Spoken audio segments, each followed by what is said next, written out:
함께 보실 하나님 말씀은 구약성경 시편 9편입니다.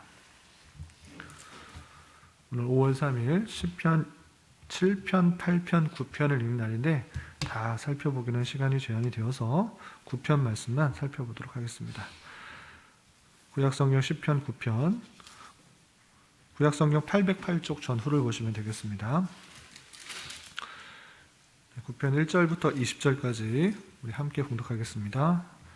내가 전심으로 여호와께 감사하오며 주의 모든 기이한 일들을 전하리이다.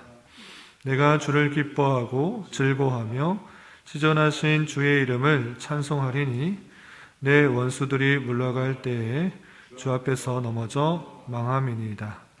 주께서 나의 의와 송사를 변호하셨으며 보좌에 앉으사 의롭게 심판하셨나이다. 이방 나라들을 책망하시고 악인을 멸하시며 그들의 이름을 영원히 지으셨나이다. 원수가 끊어져 영원히 멸망하셨사오니 검색으로 찾은 결과입니다. 성읍들을 기억할 수 없나이다. 여호와께서 영원한 심판을 위하여 보좌를 준비하셨도다. 공의로 세계를 심판하시며 정직으로 만민에게 판결을 내리시리로다.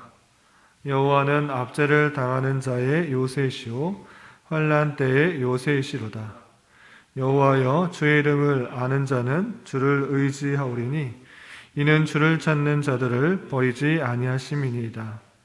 너희는 시온에 계신 여호와를 찬송하며 그의 행사를 백성 중에 선포할지어다. 피 흘림을 신문하시는 이가 그들을 기억하시며 가난한 자의 부르짖음을 잊지 아니하시도다. 여호와여 내게 은혜를 베푸소서. 나를 사망의 문에서 일으키시는 주여 나를 미워하는 자에게서 받는 나의 고통을 보소서. 그리하시면 내가 주의 찬송을 다 전할 것이요 딸 시온의 문에서 주의 구원을 기뻐하리이다.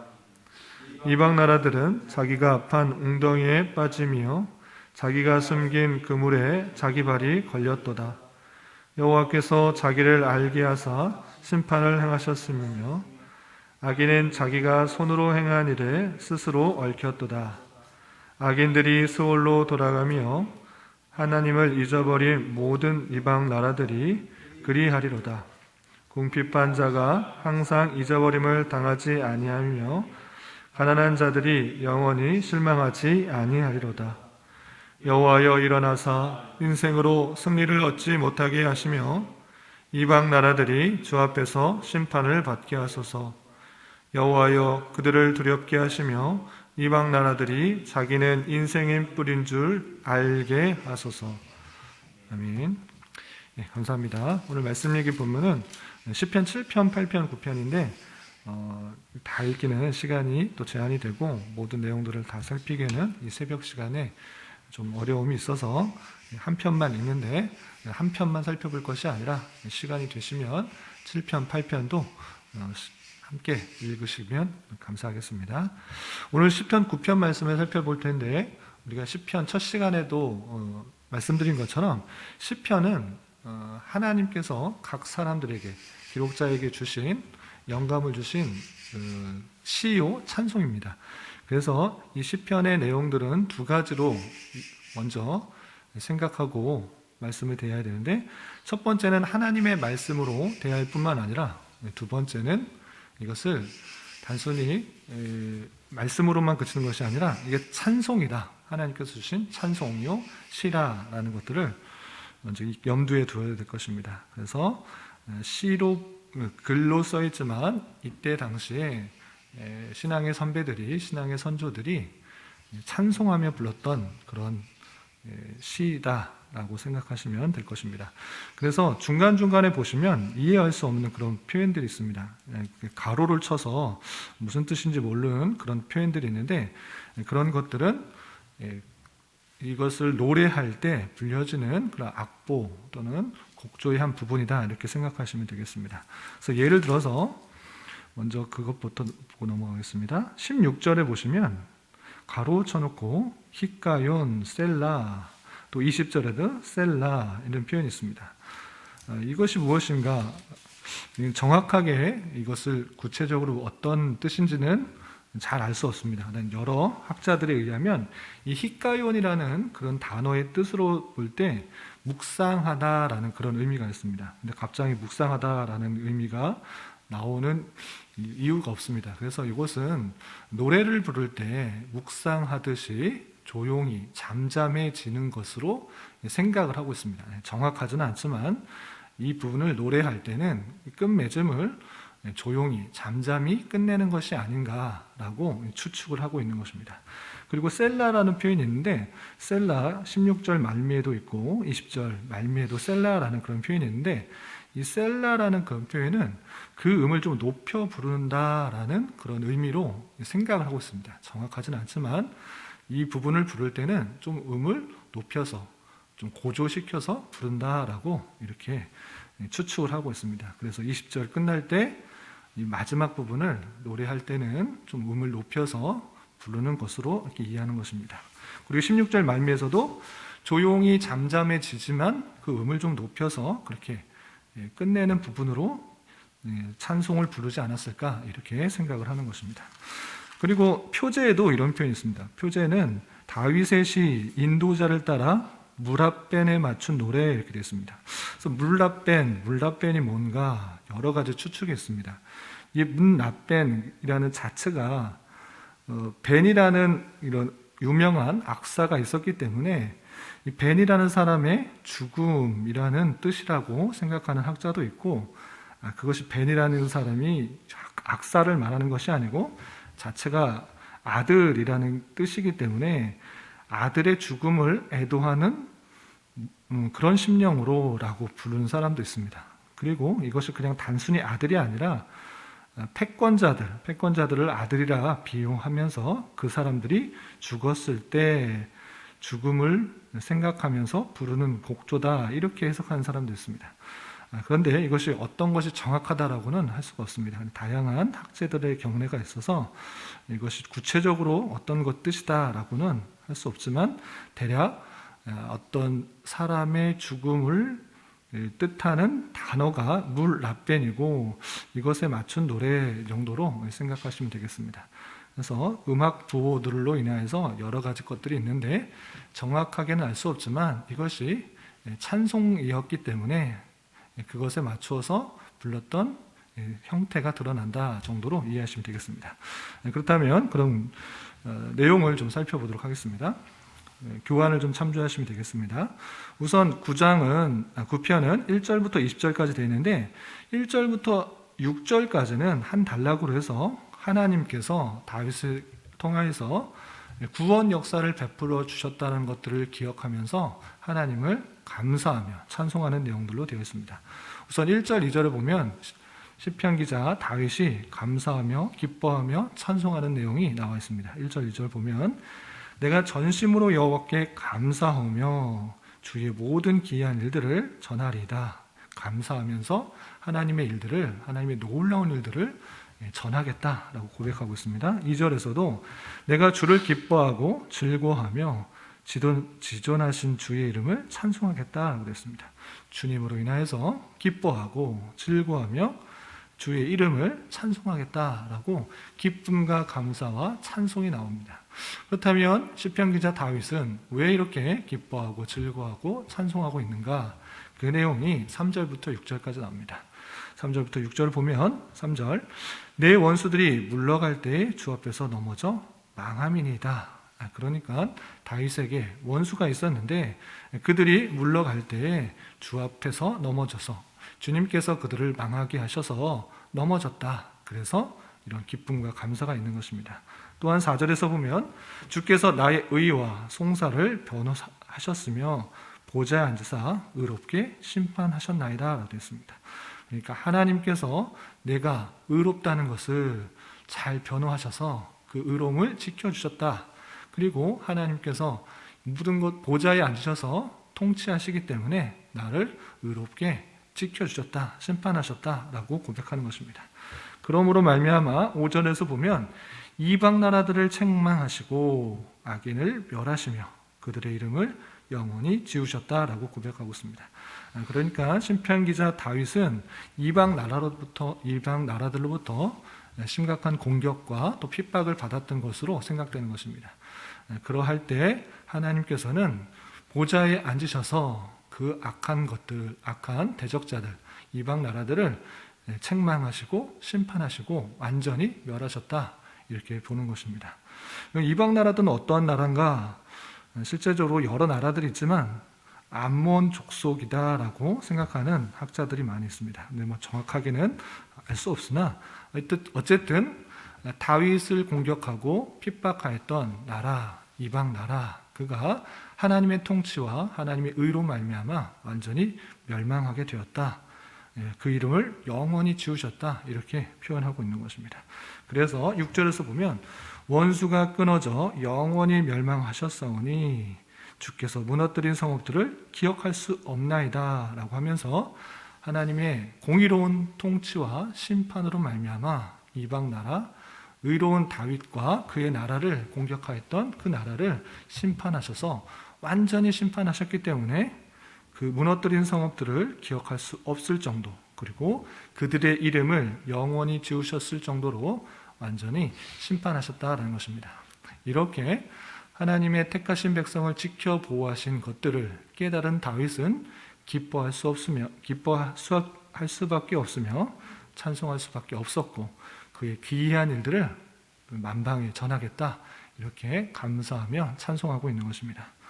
그리고 7절부터 12절까지는 그런 하나님께서 앞으로도 계속적으로 공의로서 세계를 통치하신다, 이렇게 고백하고 있는 것입니다.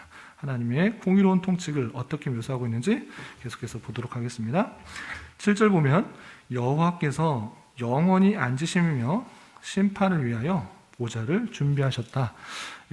주님께서 보좌를 준비하셔서 그곳에 영원히 앉아 계실 뿐만 아니라 심판을 하신다라고 고백하고 있는 것입니다. 하나님께서 그냥 아무렇게나 세상을 두시는 것이 아니라 하나님께서 하나님의 때에 그 심판의 보좌에서 영원토록 그 모든 것들을 심판하신다라고 고백하고 있습니다. 또 8절에서 보면 세계를 심판할 때 어떤 방법을 하는가?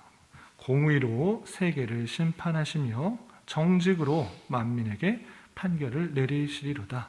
그 보좌에 앉아서 영원히 하나님께서는 공의로서 정직으로서 만민을 판결하고 심판하신다라고 고백하고 있습니다. 또 9절에서는 여호와는 압제를 당하는 자의 요새이시오 환난 때의 요새이시로다. 압제를 당하거나 또 환난을 당하는 그런 사람들에게 피할 자, 피할 곳, 그런 분이 하나님이시다라고 고백하고 있습니다. 또 10절, 11절에서 보면 여호와여 주의 이름을 아는 자는 주를 의지하오리니 이는 주를 찾는 자들을 버리지 아니하심이니이다. 11절 너희는 시온에 계신 여호와를 찬송하며 그의 행사를 백성 중에 선포할지어다. 하나님의 이름을 아는 자는 주를 의지할 수밖에 없다라는 것입니다.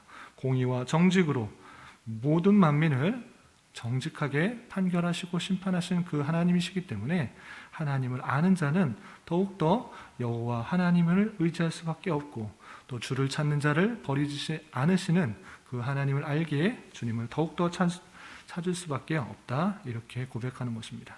그렇기 때문에 하나님의 택하신 백성 그 시온은 더욱더 여호와를 찬송하며 그의 행하심들을 알아 모든 백성들에게 그의 선하심과 아름다움을 선포하라, 이렇게 하고 있는 것입니다. 그리고 12절에 보면 피 흘림을 신문하시는 이가 그들을 기억하시며 가난한 자의 부르짖음을 잊지 아니하셨도다 라고 됐습니다.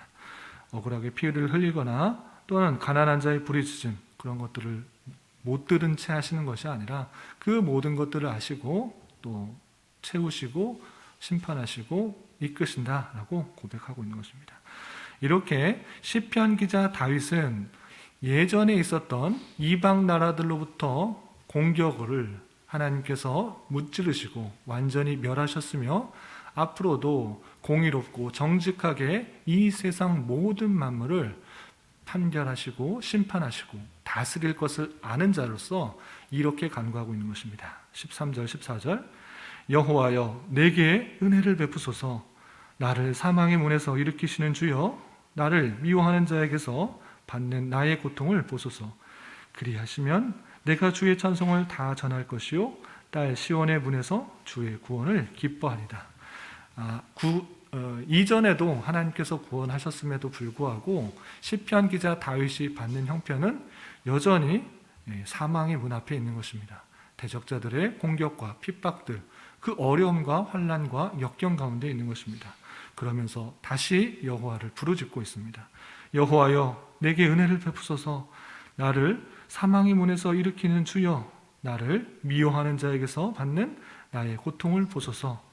사망의 문에서도 일으키셨기 때문에 지금 나를 미워하는 자가 사방에 우겨쌈을 하고 있는 그런 형편 속에서, 나를 고통 중에 만드는 그런 형편 속에서 일으켜 주시도록, 구원해 주시도록, 은혜를 베풀어 주시도록 간구하고 있는 것입니다. 그렇게 하나님께서 구원해 주시면 그 하나님의 놀라우심으로 인하여서 주의 찬송을 온전히 전파하고 시온의 문에서 주의 구원을 기뻐하겠다라고 더욱더 하나님을 찬송하고 기뻐하며 만방에 전하겠다라고 고백하는 것입니다. 또한 좀 건너뛰어서 19절 20절에는 이렇게 하나님의 선하심과 인자하심과 정직과 공의를 아는 자로서 그를 대적하는 자들에게 이렇게 간구하고 있습니다. 19절 20절 보면 여호와여 일어나사 인생으로 승리를 얻지 못하게 하시며 이방 나라들이 주 앞에서 심판을 받게 하소서. 여호와여 그들을 두렵게 하시며 이방 나라들이 자기는 인생일 뿐일 줄 알게 하소서라고 끝내고 있습니다. 시편 기자 다윗은 하나님의 일어나심, 하나님의 역사하심, 하나님의 공의로운 통치가 온전히 일어남으로 말미암아 하나님을 잘 모르는 하나님의 택하신 백성들을 괴롭히고 또 어렵게 하는 그런 나라들로부터 하나님이 승리하고 그런 인생들이 실패하게 되는 것을 보게 해달라 간구하는 것입니다. 여호와여 일어나사 하나님을 알지 못하는 인생, 자신들이 제일인 양, 자신의 생각이나 판단이나 가치가 제일인 양 생각하는 그런 여러 인생들을 승리를 얻지 못하게 해달라고 간구하고 있고, 하나님을 알지 못하는 여러 이방 나라들이 주 앞에서 심판을 받도록 간구하고 있는 것입니다. 그래서 하나님께서 그 모든 하나님을 알지 못하는 사람을 두렵게 하시고 또 하나님을 알지 못하는 그런 나라들이 자기는 한낱 죽어져 가는 실패할 수밖에 없는 신이 아닌 인생일 뿐인 줄 알게 해달라고 간구하고 있는 다윗의 모습을 살펴볼 수 있습니다. 이런 말씀을 대하면서 시편 기자 다윗이 삶을 살아가는 태도를 통하여서 우리에게 많은 도전을 줍니다. 그것은 무엇입니까? 하나님을 믿는 자도 때때로 어려움과 환난과 공경을 당할 수 있습니다. 그런데 중요한 것은 그런 상황이 있을 때 내가 그들보다 더 힘을 길러 능력을 길러 내가 보복해야겠다라고 행하지 않습니다. 어떻게 하고 있습니까? 그런 어려운 상황 속에서 하나님께서 이 모든 세상을 공의와 정직으로 통치하시고 어려움과 환난을 다 들으시는 주님 앞에 더욱더 나아가고 있다는 사실입니다. 자신이 그 악인들과 대적자들과 이방인들과 똑같은 방법으로 세상적인 힘을 길러 더 능력을 길러 방법을 길러 그를 복수하거나 보복하려거나 해하려고 하는 것이 아니라 하나님께서 모든 것을 아시오니 하나님께서 공의로 심판해달라고 하는 그런 모습을 볼 수 있는 것입니다. 마찬가지로 우리의 삶도 마찬가지입니다. 하나님을 믿는 그런 삶에 있어서, 그런 인생에 있어서 때로 하나님을 믿지 않는 자들로부터 많은 모욕과 수치 또 손해를 받게 되는 경우가 생기게 됩니다. 그럴 때 우리는 어떻게 해야 됩니까? 그들과 똑같은 방법으로 복수하는 것이 아니라, 보복하는 것이 아니라, 세상적인 방법으로 힘을 키워 그들을 억누르려고 하는 것이 아니라, 이 모든 것이 나를 훈련시키고 연단시키며 하나님을 찾게 하려는 수단이요, 하나님의 공의로운 통치를 바라보게 하는 하나님의 놀라운 섭리로 알아 더욱더 주님을 의지해야 되는 것입니다.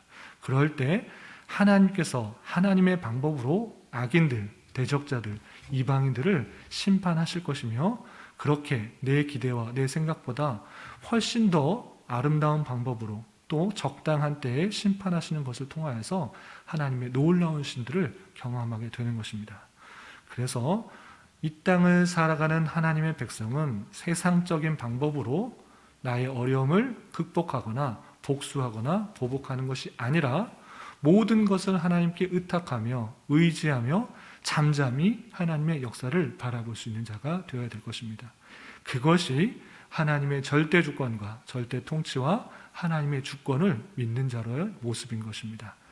우리가 이 땅을 살아가면서 또 만나게 된 여러 가지 어려움들이 있을 때 더욱더 하나님을 의지하며 하나님의 놀라우신 손길들을 바라보고 그것을 경험함으로 마음속에 참다운 기쁨과 즐거움으로 감사로 이 하나님을 온 사방에 우리 주변에 이웃에 전할 수 있는 저와 여러분이 되어야 될 것입니다. 이런 은혜가 저와 여러분 우리 모두에게 있기를 진심으로 기원합니다. 기도하겠습니다. 하나님 아버지 감사합니다. 오늘 말씀을 통하여 시편 기자 다윗이 이방 나라를 물리치신 것을 기억하여 자신이 당한 여러 가지 환난 속에서 주님의 공의로운 통치를 간구하는 모습을 살펴보았습니다. 이런 말씀을 대하는 자로서 하나님의 말씀대로 살아가는 도중에 때때로 만나게 되는 여러 가지 곤경과 환난 속에서도 낙심하거나 좌절만 할 것이 아니라 주님의 공의로우신 보응과 심판을 확신하고 더욱더 주님만을 의지하며 주님의 역사심을 바라볼 줄 아는 자 되게 하여 주시옵소서. 주님, 5월은 가정의 달로 보내려고 합니다. 우리에게 허락하신 가정의 의미를 말씀 안에서 잘 생각하게 하여 주시고 다양한 행사를 통하여서 가정의 소중함을 깊이 깨닫는 은혜가 있게 하여 주시옵소서. 주님, 교회 내 육체적인 아픔과 연약함으로 직장과 사업장의 문제로 진로와 섬길 곳을 찾는 문제로 또한 가족의 전도를 위해 기도하며 간구하는 여러 지체들이 있습니다. 주님께서 그 기도에 신실하게 응답하여 주시고 역사하여 주셔서 우리의 기대와 소망보다 훨씬 더 풍성하게 역사하시는 하나님의 선하심과 인자하심을 깊이 경험하는 기회 되게 하여 주시옵소서. 주님께서 또한 우리 교회를 이곳에 세워주셨사오니 이 지역사회에 구원의 방주의 역할들을 잘 감당하게 하옵시며 이런저런 이유로 저희 교회에 오신 여러 심령들이 말씀으로 힘을 얻고 위로를 얻으며 주님의 몸된 교회를 함께 잘 세워나갈 수 있도록 은혜를 베풀어 주시옵소서.